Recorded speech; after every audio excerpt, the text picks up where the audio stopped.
Hello दोस्तों, आप लोगों का स्वागत है हमारे इस यूट्यूब चैनल पे। जैसा कि आप जानते हैं कि मैं डीएलएड फर्स्ट सेमेस्टर के मैथ की बुक को कंप्लीट करा रही हूँ, जिसमें से आपका जिसमें 14 यूनिट दिए गए हैं, जिसमें से फर्स्ट यूनिट के 2 पार्ट हो चुके हैं। फर्स्ट पार्ट में मैंने इसके कॉन्सेप्ट को क्लियर किया है और सेकेंड पार्ट में मैंने कुछ एक्सरसाइज जो कि बहुत ही इम्पोर्टेंट है और बहुत प्रीवियस ईयर के क्वेश्चन है, उसको हमने सॉल्व किया है। इस यूनिट फर्स्ट में ही कुछ ऐसे क्वेश्चन है जो इस बुक में दिए तो नहीं गए हैं, लेकिन आपको एग्जाम में जरूर से जरूर पूछे जाते हैं। ये सारे हमने कंप्लीट पहले लेक्चर में देखे थे कि स्थानीय मान क्या होता है, स्थानीय मान रोमन अंक क्या होता है, स्थानीय मान कैसे निकालते हैं, स्थानीय मान का योगफल, ये एक्सरसाइज हमने किए थे। और सेकेंड पार्ट में हमने बहुत सारे क्वेश्चन किए हैं। अब हम आज इस पार्ट जो कि पार्ट 3 है यूनिट फर्स्ट का ही, इसमें भी हम कुछ ऐसे क्वेश्चन देखेंगे जो कि हम इस बुक में तो नहीं दिए गए हैं। कुछ ऐसे पॉइंट है जो इस बुक में नहीं दिए गए हैं, वो मैं आपके लिए लेकर आई हूँ। तो चलिए मैं आप लोग को दिखाती हूँ। देखिए, कुछ नंबर्स हैं जैसे कि आपको समझना ज़रूरी है कि प्राकृतिक संख्या क्या होती है, पूर्ण संख्या क्या होती है, पूर्णांक संख्या क्या होती है, परिमेय संख्या क्या होती है। सब सारी चीज़ें बेसिक अगर आपको मालूम रहेंगी तभी आप मैथ को अच्छे से सॉल्व कर सकते हो। और ये चीज़ें आप पढ़े रहोगे तभी आप पढ़ा भी पाओगे, क्योंकि आप जानते हैं डीएलएड प्राइमरी लेवल के बच्चों के लिए होता है। अगर आप प्राइमरी लेवल के बच्चों को ही नहीं जानोगे कि क्या पढ़ाना है, क्या बेसिक से स्टार्ट करना है, तो आप तो कोई मतलब ही नहीं है डीएलएड करने का। सो डोंट वरी, मैं आपके लिए एकदम बेसिक से लेके एडवांस तक सारी चीज़ों को पढ़ाऊँगी। अब मैं आती हूँ नंबर्स पे, कुछ कितने नंबर्स होते हैं, नंबर्स के टाइप क्या होते हैं, किन नंबर्स को क्या बोलते हैं। तो चलिए मैं स्टार्ट करती हूँ बिना लेट किए। देखिए, यहाँ पे डिजिट है, आप जानते हैं डिजिट कितने होते हैं, डिजिट 10 होते हैं, 0 से लेके 9 तक मैं यहाँ पे लिखी भी हुई हूँ, आप चाहे तो देख सकते हैं। 0 से 9 तक 10 डिजिट होते हैं। अगर आपसे पूछा जाए कि कितने डिजिट होते हैं तो आप बोलेंगे 10, लेकिन पूछा जाए रेंज क्या है तो 0 से 9, क्योंकि 10 क्या है, 10 एक नंबर है, क्योंकि हम जानते हैं 10 दो डिजिट से मिलकर बना होता है। 10 कैसे होता है, 1 और 0, यानी 1 हो गया और 2 दो डिजिट से मिलकर 10 बना ही, सिर्फ 10 नंबर है, 10 आपके डिजिट में नहीं आएंगे। सो देखिए, इन अंकों के संयोग से संख्या बनती है। फॉर एग्जाम्पल 37 क्या है, एक नंबर है। 38 क्या है, नंबर है, क्योंकि इसमें 2 डिजिट है। 48 क्या है, नंबर है। ठीक, डन यहाँ तक। नेक्स्ट देखते हैं कि प्राकृतिक संख्या किसको बोला जाता है। तो प्राकृतिक संख्या किसको कहते हैं, क्या होती है, तो एक से लेके जितने भी इनफाइनाइट तक नंबर होते हैं, अनंत तक, इस ए अनंत का सिंबल है, इनफाइनाइट का सिंबल है। आप नंबर स्केलिंग जानते होंगे, मैं यहाँ पे बनाती हूँ कि आपका यहाँ पे बीच में क्या होता है, 0 होता है, और इस साइड आपका क्या होते हैं, पॉजिटिव नंबर्स होते हैं, और इस साइड क्या होता है, निगेटिव नंबर्स होता है। फॉर एग्जाम्पल यहाँ से आपका 1 हो गया, यहाँ पे 2 हो गया, यहाँ पे 3 हो गया, यहाँ पे 4 हो गया। ठीक, ऐसे ही सेम इधर भी 1 रहेगा, 2 रहेगा, 3 तो रहेगा 0 के आपके लेफ्ट साइड में, लेकिन ये माइनस के साथ रहेगा, माइनस के साथ, क्योंकि अभी हम बोले हैं कि 0 की लेफ्ट साइड क्या होता है, निगेटिव नंबर्स होते हैं, और 0 की राइट साइड क्या होता है, पॉजिटिव नंबर्स होते हैं। तो ध्यान रहे, अगर आपसे पूछा जाएगा क्या -1 एक प्राकृतिक संख्या है, तो आप बोलेंगे नहीं, -1 प्राकृतिक संख्या नहीं है, क्योंकि मैं आप लोगों को पहले ही बता चुकी हूँ कि आपका प्राकृतिक संख्या 1 से काउंटिंग होता है, और वो भी पॉजिटिव नंबर्स होने चाहिए। तो ध्यान रहे, अगर आपसे कोई पूछे कि क्या -3 नेचुरल नंबर है, प्राकृतिक संख्या है, तो आप बोलेंगे नहीं।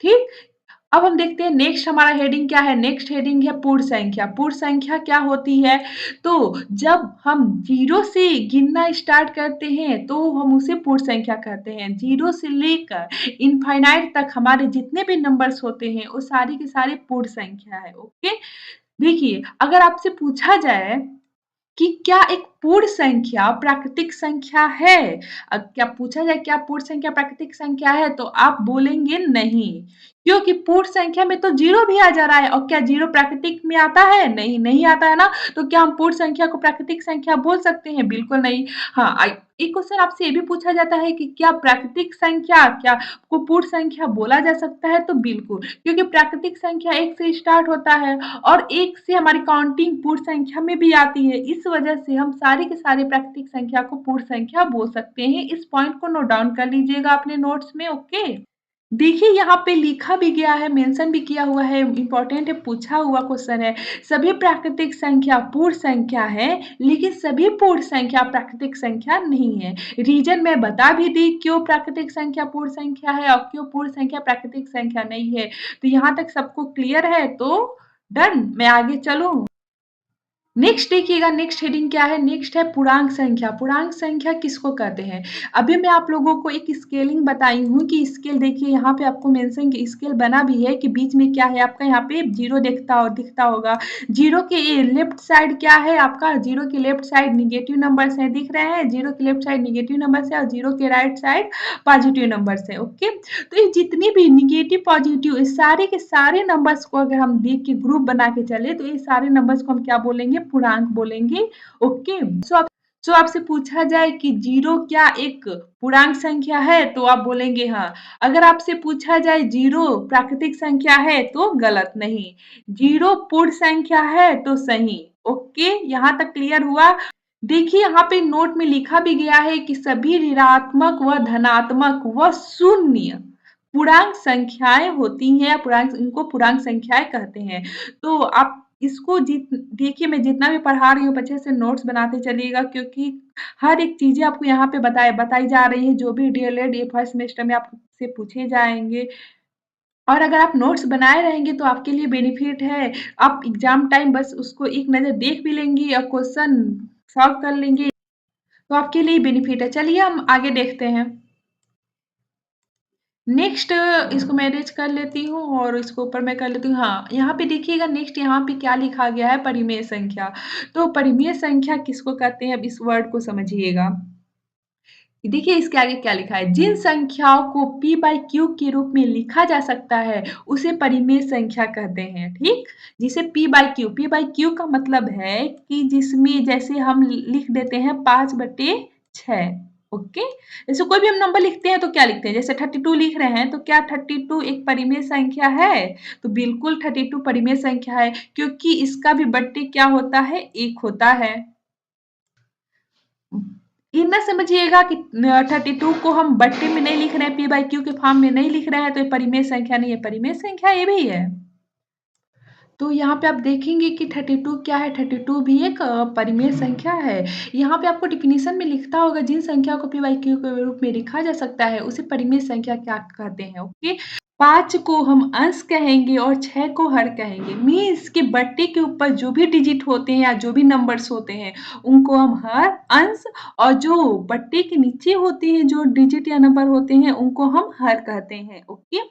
तो यहाँ पे जो Q है ना वो हर को मेंशन कर रहा है और जो P है वो अंश को मेंशन कर रहा है। आप लिखे भी होंगे यहाँ पे लिखा है P बाई Q। तो P अंश को मेंशन कर रहा है और Q हर को। तो यहाँ पे जो कह रहा है ना कंडीशन दे रहा है वेयर Q आपका नॉट इक्वल टू 0 मीन्स कि आपका हर है 0 कभी नहीं होना चाहिए। कोई भी डिजिट या कोई भी नंबर हो सकता है लेकिन 0 नहीं होना चाहिए। हाँ, P चाहे तो आप 0 रख सकते हैं लेकिन Q 0 नहीं होना चाहिए। फॉर एग्जाम्पल अगर आपसे पूछा जाए कि क्या 5/0 एक परिमेय संख्या है तो लिखा तो ये p बाई क्यू के रूप में ही है, देखते होंगे आप। लेकिन यहाँ पे जो q है यानी जो हर है वो हर का मान क्या है? 0 है और हम जानते हैं कि परिमेय संख्या में हर का मान 0 नहीं होना चाहिए, इस वजह से हमारा परिमेय संख्या नहीं है। यहाँ तक समझ में आया? चलिए अगर आपसे पूछा जाए कि देखिए यहाँ पे मेंशन भी किया हुआ है 8/13 तो 8/13 परिमेय संख्या है तो जी बिल्कुल। 5/7 परिमेय संख्या है तो जी बिल्कुल ये भी p बाई क्यू के रूप में लिखा है और q की जगह पे आपका 0 बस नहीं है। कोई भी नंबर हो सकता है, कोई भी डिजिट हो सकता है, सिर्फ 0 नहीं होना चाहिए, ओके? यहाँ पे देखिए यहाँ पे 11/90 है, यहाँ पे -1/7 है, ठीक? तो यहाँ पे आप देखेंगे जो हमारे नंबर्स दिया है ना वो निगेटिव में है। क्या है? निगेटिव है। तो क्या ये परिमेय संख्या नहीं है? नहीं, परिमेय संख्या है क्योंकि यहाँ पे निगेटिव पॉजिटिव की तो बात मैं की नहीं हूँ परिमेय संख्या में। मैं बस बोली हूँ कि p बाई क्यू के रूप में लिखा हो, चाहे पॉजिटिव हो चाहे निगेटिव हो। हाँ, बस एक कंडीशन है कि जो q है वो 0 के बराबर नहीं होना चाहिए, जो हर है 0 के बराबर नहीं होना चाहिए। तो ये आपका जो -1/7 है वो भी आपका परिमेय संख्या है, ठीक? यहाँ तक क्लियर? अब हम देखते हैं नेक्स्ट नेक्स्ट क्या कर रहा है, इसको मैं इरेज कर लेती हूँ। नेक्स्ट हमारा हेडिंग क्या है, अपरिमेय संख्या। तो अपरिमेय संख्या किसे कहते हैं इसे हम देखेंगे। देखिए परिमेय का ही उल्टा अपरिमेय होता है। परिमेय क्या कहता है, परिमेय कह रहा है आपका p बाई q के रूप में लिखा हो लेकिन q जीरो ना हो, लेकिन और अपरिमेय क्या कहता है कि जस्ट उसका उल्टा p बाई q के रूप में व्यक्त नहीं किया जा सकता। ठीक, जैसे फॉर एग्जाम्पल यहाँ पे आप देखेंगे √2, √3, अंडर रूट, जो आपका सिंबल बना है ना इसको हम अंडर रूट पढ़ते हैं। क्या पढ़ते हैं, अंडर रूट। देखिए एक चीज मैं आपको और बताती हूँ, आप चाहे तो इसी को मैं अंडर रूट कह रही हूँ, हिंदी में कड़ी कहते हैं, कड़ी। ठीक, तो आप अंडर रूट 2 लिखो या 2 के पावर 1/4 लिखो, बात एक ही है। बात समझ में आया। मीन्स इस जो कड़ी है ना, कड़ी का मतलब होता है कड़ी के अंदर जो भी डिजिट है, जो भी नंबर्स है, उस नंबर के ऊपर 1/2 पावर लग जाता है। यहाँ पे अगर मैं 4 भी लिखी रहती ना, यहाँ पे इस कड़ी के अंदर 4 भी लिखी रहती तो 4 के पावर 1/2 में लिखती, इसका मतलब समझ में आया। मीन्स के अंडर रूट का मतलब क्या होता है, 1/2 पावर पे। ओके, तो यहाँ पे आप समझिएगा जो √2 है, √3 है, √5 है, ये सारी चीजें जो भी एग्जाम्पल में आप देख रहे होंगे, यहाँ पे 7 प्लस √2 है, ये सारी की सारी क्या है, अपरिमेय नंबर है। अब आप कहेंगे कि मैम यहाँ पे जो 7 प्लस √2 है इसको आप कड़ी भी बोल सकते हैं, कड़ी में 2 या अंडर रूट 2। ठीक, √2 भी बोला जाता है। तो आप कहेंगे अगर कि मैम यहाँ पे तो जो 7 है वो तो परिमेय संख्या है, क्योंकि 7 के बट्टे में तो जीरो है नहीं। और जिस आप इस चीज को थोड़ा नोट करिएगा, कहीं आपको अगर डिजिट देखने को मिल जाए ना, कहीं 7 मिले या 8 मिले, तो जिसके इसके बट्टे में आपको दिख रहा होगा मैं कुछ नहीं लिखी हूँ, इसी के बट्टे में कुछ नहीं लिखी हूँ, तो जिसके बट्टे में कुछ नहीं लिखा जाता है उसके बट्टे में हम एक मानते ही मानते हैं। तो यहाँ पे भी अगर पूछा जाए 7 के बट्टे में क्या है तो 1 है, 8 के भी बट्टे में 1 है। सो हम 7 को 7/1, 8 को 8/1 लिख सकते हैं। इसलिए हम 7 को भी परिमेय संख्या बोल सकते हैं और 8 भी हमारा क्या है, परिमेय संख्या है। समझ में आया।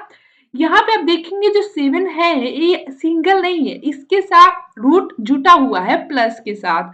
तो अगर किसी नंबर में अपरिमेय नंबर जुड़ जाता है तो पूरे के पूरे नंबर अपरिमेय बन जाते हैं। ठीक, परिमेय नहीं बनेंगे। 7 क्या है, भले परिमेय है, 7 एक पूर्णांक नंबर है, लेकिन अगर 7 में √2 अपरिमेय नंबर कोई जुड़ जाता है तो पूरे के पूरे नंबर क्या हो जाएंगे, अपरिमेय हो जाएंगे। यहाँ पे आप ध्यान देंगे ये पाई कई बार पूछा जाता है, बहुत मोस्ट इंपॉर्टेंट है। आप नोट चाहें तो पॉइंट करके इसको लिख भी सकते हैं। जो पाई है हमारा ना, पाई क्या है, एक अपरिमेय संख्या है। आप रेखा गणित में पढ़ेंगे, जब आगे चल के हम पढ़ाएंगे आप लोगों को, पाई का मतलब क्या होता है, 22/7। आप पाई कहीं भी मेंसुरेशन में भी आप पढ़ेंगे, पाई का मान रखा जाता है 22/7। ठीक, तो आप देखेंगे कि पाई तो p बाई क्यू के रूप में है और q का मान 0 भी नहीं है। तो यहाँ पे पाई, जब आप इस पूरा मैथ आपका जब कंप्लीट हो जाएगा तो आपको कंफ्यूजन होगा। तो पाई का मान तो मैं बताई थी या सर बताए थे, जैसा भी हम जानते हैं कि पाई का मान 22/7 होता है। तो पाई एक तरह से देखा जाए तो परिमेय संख्या हुआ, लेकिन नहीं, ये हम इसको 60 में लिख देते हैं 22/60, लेकिन हम 22/60 एक्चुअली में पाई का मान नहीं है। ओके, तो पाई भी आपका एक अपरिमेय संख्या ही है, इसको पॉइंट करके लिखिएगा, पाई क्या है, एक अपरिमेय संख्या है। तो यहाँ तक क्लियर हुआ आप लोगों को कौन से नंबर हैं। चलिए एक बार मैं रिवीजन करा देती हूँ आप लोगों को, यहाँ पे मैं इसको क्लियर कर दूं। डिजिट तो कितने होते हैं, 0 से 9, 10 डिजिट होते हैं। ओके, प्राकृतिक संख्या किसको कहते हैं, तो 1 से लेके इंफिनिटी तक जितने भी नंबर होंगे वो हमारे सारे के सारे प्राकृतिक संख्या होंगे। हाँ, प्राकृतिक संख्या कहाँ से स्टार्ट होते हैं, तो 1 से स्टार्ट होते हैं। पूर्ण संख्या कहाँ से स्टार्ट होते हैं, तो 0 से स्टार्ट होते हैं। क्या प्राकृतिक संख्या पूर्ण संख्या है, तो बिल्कुल, क्योंकि प्राकृतिक संख्या इसमें आ रहा है, हमारा पूर्ण संख्या में आ रहा है, तो हमारा प्राकृतिक संख्या पूर्ण संख्या है। क्या पूर्ण संख्या प्राकृतिक संख्या है, तो नहीं, क्योंकि पूर्ण में 0 है और प्राकृतिक में 0 नहीं है। सो नेक्स्ट हम देखते हैं पूर्णांक क्या है। पूर्णांक, पूर्णांक किसको कहते हैं, तो पूर्णांक संख्या में पॉजिटिव नंबर्स, निगेटिव नंबर्स और जीरो सारे के सारे इंक्लूड होते हैं। तो अगर कोई भी नंबर्स हो, चाहे पॉजिटिव हो, चाहे निगेटिव हो, चाहे जीरो हो, हमारे क्या होंगे, पूर्णांक होंगे। ओके, लेकिन ध्यान रहे जो पूर्णांक है आपका ना वो दशमलव में नहीं होना चाहिए। अगर दशमलव में हुआ तो आप उसे पूर्णांक नहीं बोलेंगे। फॉर एग्ज़ाम्पल अगर मैं लिख दूँ कि 2.5 तो क्या एक पूर्णांक है? नहीं। पूर्णांक नहीं है। पूर्णांक का मतलब होता है एक पूरा का पूरा कंप्लीट नंबर, ओके? जैसे या तो 2 लिखो या 3 लिखो या 23 लिखो या 32 लिखो, ये सारे के सारे क्या है कंप्लीट नंबर होने चाहिए। पॉइंट में समथिंग नहीं होना चाहिए, ओके? दशमलव नहीं लगा होना चाहिए। अगर दशमलव लगा है तो हम उसको पूर्णांक नहीं बोलेंगे, ठीक? इस चीज़ को भी नोट कर लीजिएगा आप लोग। और परिमेय संख्या क्या होता है तो जिसे हम p बाई क्यू के रूप में लिख पाते हैं वो परिमेय संख्या होता है, लेकिन कंडीशन है कि q का मान 0 नहीं होना चाहिए, जहाँ p आपका अंश होता है और q का मान हर होता है। परिमेय संख्या पॉजिटिव नेगेटिव दोनों हो सकते हैं, ओके? अब परिमेय संख्या उसे कहते हैं जहाँ पे हम जिन संख्याओं को p बाई क्यू के रूप में मेंशन नहीं कर सकते हैं। फॉर एग्जाम्पल आपसे एग्जाम्पल देके पूछा जाएगा कि आपसे 2-3 एग्जाम्पल दे देगा और बोला जाएगा इनमें बताइए कौन-सा परिमेय संख्या है, इनमें से कौन-सा परिमेय संख्या नहीं है। तो आप चीज़ों को समझे रहेंगे तो ही आप ऑप्शन को सॉल्व कर पाएँगे कि हाँ, आप ऑप्शन को एलिमिनेट कर पाएँगे कि कौन-सा हमारा आंसर सही होगा। नेक्स्ट अब हम जातीय मान, ये बुक में नहीं दिया हुआ था ना आप लोगों के, लेकिन आपसे उस पूछा जाता है, ध्यान रखिएगा। तो आप इसे मेंशन करके हेडिंग लगा के लिख लीजिएगा, जातीय मान किसको कहते हैं? तो देखिए, किसी संख्या में जातीय मान वही संख्या होती है। समझ में आया कुछ? जैसे यहाँ पे अगर पूछा जाए कि 963108 में 3 का अभी आप पूरा मत देखिए, मैं जो बोल रही हूँ उसे सुनिए। अगर आपसे ये क्वेश्चन दे दिया जाए और पूछा जाए कि 3 का जातीय मान क्या है? तो 3 का जातीय मान 3 ही होगा। अगर आपसे पूछा जाए 6 का जातीय मान क्या है? तो 6 का जातीय मान 6 ही होगा, ठीक? जातीय समझ में आ रहा है ना? लिख लीजिएगा उसको अच्छे से। यहाँ पे पूछा जाएगा 8 का स्थानीय मान नहीं, जातीय मान क्या है? तो 8 होगा। 0 का जातीय मान तो 0 होगा। 9 का जातीय मान तो 9 होगा, लेकिन अगर 9 पूछ लिया जाए 9 का स्थानीय मान तो बताइए 9 लिखेंगे और 9 के बाद जितने डिजिट हैं उतना 0 लगा देंगे तो हमारा स्थानीय मान और जातीय मान में कंफ्यूज नहीं होइएगा। चलिए नेक्स्ट क्वेश्चन देखते हैं, नेक्स्ट एग्जांपल देखते हैं, नेक्स्ट क्या कह रहा है। यहाँ पे आपसे पूछ लिया गया क्या है 387.65 में स्थानीय मान ज्ञात करो। जैसे यहाँ पे आपसे पूछ लिया जाए 5 का स्थानीय मान क्या है, तो क्या करेंगे 5 लिखेंगे, ठीक? फिर यहाँ दशमलव के बाद दिया है ना 5 तो आप अब 5 के इस साइड नहीं देखेंगे कि कितने डिजिट है। आप 5 से काउंटिंग करना स्टार्ट करेंगे और देखेंगे कि दशमलव तक लेफ्ट साइड जाएँगे, ओके? Left side. तो 5 से स्टार्ट करेंगे और देखेंगे दशमलव तक कितने नंबर्स हैं, कितने डिजिट हैं, ओके? तो 5 हो गया 1 डिजिट, 6 हो गया 2 डिजिट।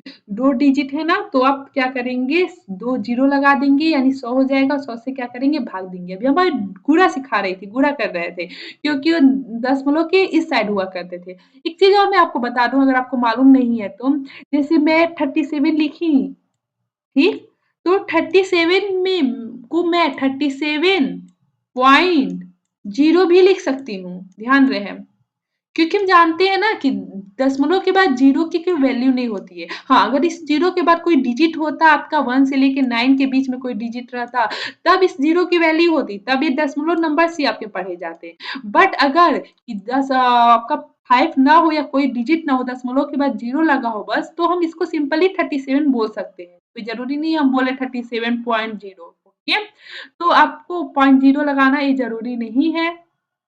इस चीज़ को भी थोड़ा समझ लीजिएगा क्योंकि आपको अगर मैथ का बेसिक एकदम तैयार है ना, तो आपको एडवांस लेवल पे पहुँचने में बहुत कम ही मेहनत करना पड़ेगा, ज़्यादा मेहनत नहीं करना पड़ेगा। इसलिए मैं आप लोगों से बार-बार कह रही हूँ, जहाँ कहीं भी आपको थोड़ा-सा भी डिस्टर्बेंस हो, आप कमेंट बॉक्स में ज़रूर पूछिए कि मैम यह चीज़ मुझे नहीं समझ में आ रही है, ओके?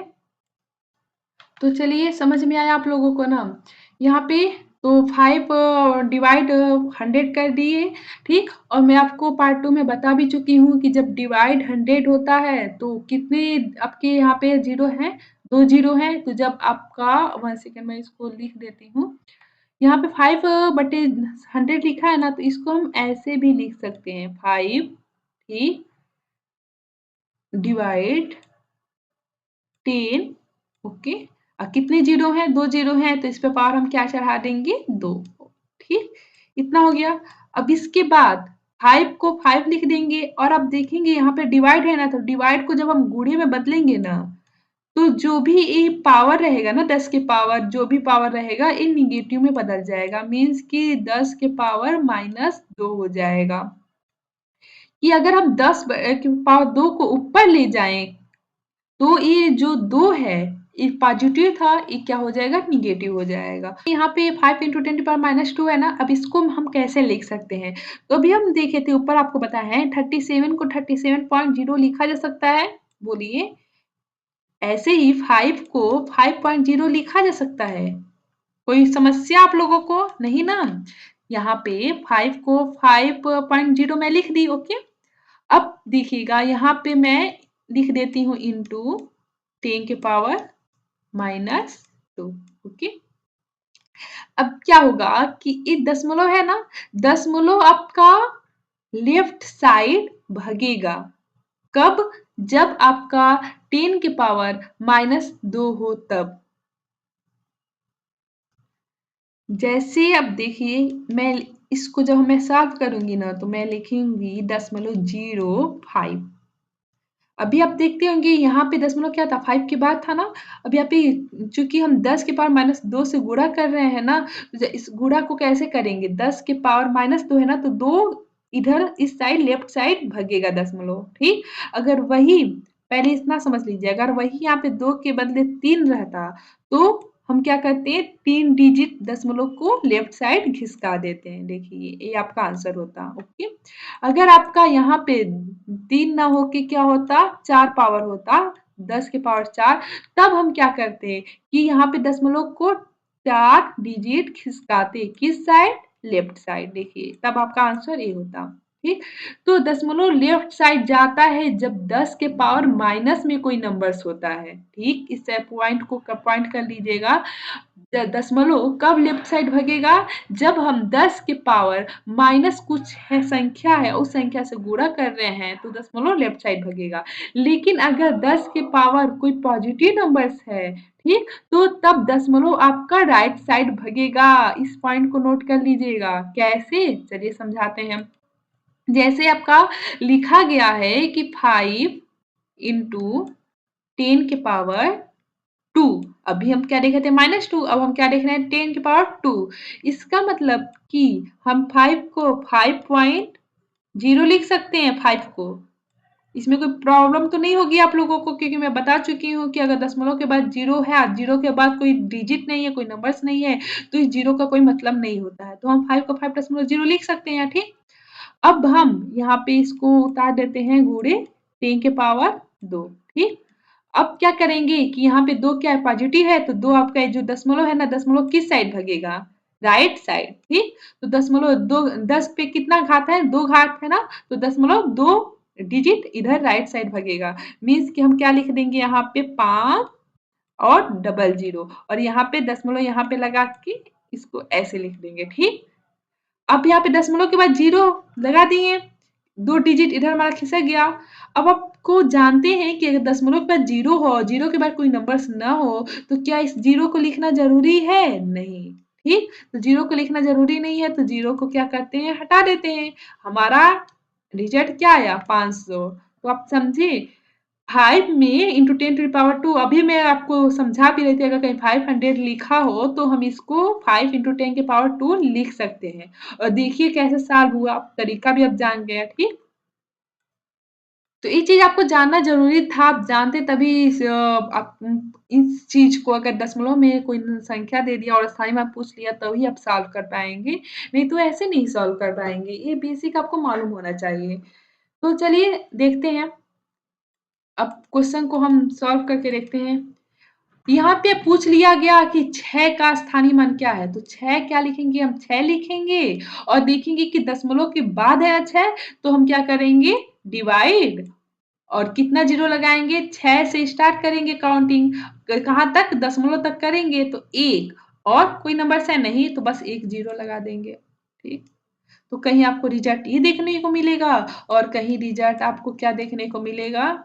6 गुणे, अभी हम क्या बोले हैं, जब 10 ऊपर जाएगा तो क्या हो जाएगा, 10 के पावर -1, ठीक। और उसके बाद यहाँ पे दशमलव यहाँ पे छिपा है तो दशमलव एक डिजिट इधर आ जाएगा तो हम क्या लिखेंगे, 0.6, ठीक। समझ में आया, यहाँ तक डन है, ठीक है। नेक्स्ट देखते हैं, इसके बाद आप कर ही लेंगे 8 का स्थानीय मान, तो 8 और 8 के बाद कितना डिजिट है, एक डिजिट है। अब ध्यान रहे इसको भी मत काउंट करिएगा, 6, 1 हो गया, 2 हो गया, 3 डिजिट हो गया, नहीं। तो दशमलव तक ही देखेंगे कि कितने डिजिट है। तो 8 अगर लिख दिए तो 8 यहाँ पे 8 हो गया, और 8 के बाद कितने डिजिट है, एक डिजिट है तो 8 0, ठीक। समझ में आया यहाँ तक, कोई परेशानी कोई दिक्कत नहीं है ना। हाँ, एक चीज़ और आप लोग को बतानी थी, एक चीज़ और ध्यान से समझिएगा। यहाँ पे जब आप 5 लिख रहे थे, जैसे 5 का स्थानीय मान निकालना है, तो 5 लिख रहे थे, तो दशमलव के बाद 5 है। तो आप जब काउंटिंग करेंगे ना दशमलव तक, तो 5 को भी इंक्लूड करेंगे। जैसे 1 हो गया, 2 हो गया, तो 5 में हम क्या कर रहे थे, देखिए 2 100 का जो क्या किए भाग दिए ना, वही अगर आप 8 का स्थानीय मान पूछते थे और 8 क्या है, दशमलव के पहले है, तो आप दशमलव तक तो काउंट करेंगे लेकिन 8 को इंक्लूड नहीं करेंगे। चलिए फिर तब हम आगे देखते हैं, आगे क्या कहता है, इसको मैं इरेज कर लेती हूँ। क्वेश्चन समझ में आया, आप अब खुद से लीजिएगा। अच्छा चलिए मैं एक और एग्जांपल लेके आप लोगों को समझा देती हूँ। अगर आपसे पूछा जाए कि 3 का स्थानीय मान क्या है, तो क्या बताएंगे? 3 का स्थानीय मान कैसे निकालेंगे? लिखेंगे 3, और यहाँ पे आप देखेंगे कि 3 क्या है, बताइए। 3 आपका दशमलव के, रुकिए मैं इसको 1 मिनट, मैं इस साइड लिख देती हूँ क्योंकि अभी नीचे वाटर मार्क आने लगेगा ना, मैं लेफ्ट साइड लिख देती हूँ। तो 3 लिख देंगे और यहाँ पे क्या करेंगे, डिवाइड लगाएंगे, 1 लिखेंगे और देखेंगे कितना जीरो लगाना है। तो 3 क्या है, दशमलव के बाद है, तो काउंट करेंगे कहाँ तक, इस साइड से स्टार्ट करेंगे और दशमलव तक करेंगे। और 3 से का पूछा जा रहा है तो 3 भी उसमें इंक्लूड करेंगे, ओके।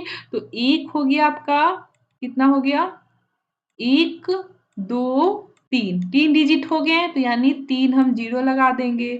तो आपका आंसर ये हो जाएगा। या आप इसको और सिंप्लीफाई करना चाहते हैं तो क्या हो जाएगा, 3 और यहाँ पे गुणे 10 के पावर क्या हो जाएगा बताइए, -3, क्योंकि ये जब 3 ऊपर जाएगा तो -3 हो जाएगा।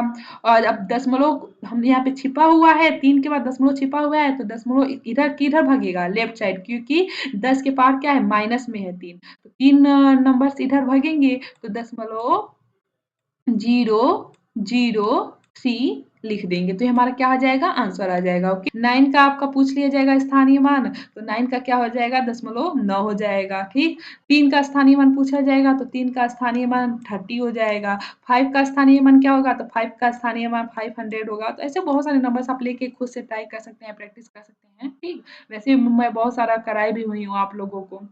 चलिए तब, तो चलिए फिर आज के लिए इतना ही, और आगे की क्लास में हम इसी नोट से अभी आगे का पढ़ेंगे। कुछ पॉइंट हैं जो ज़रूरी है, अभी यूनिट 1 में होना चाहिए लेकिन दिया नहीं गया है। बुक में आपको मैं पढ़ा रही थी उसमें दिया नहीं गया था, लेकिन वो फर्स्ट सेमेस्टर में आपसे एग्ज़ाम में पूछा जाता है।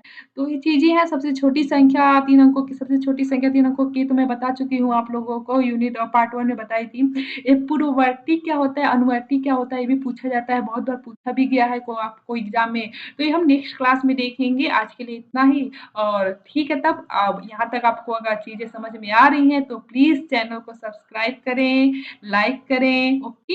और अधिक से अधिक लोगों के पास इसको क्या करें, शेयर करें, ओके। धन्यवाद।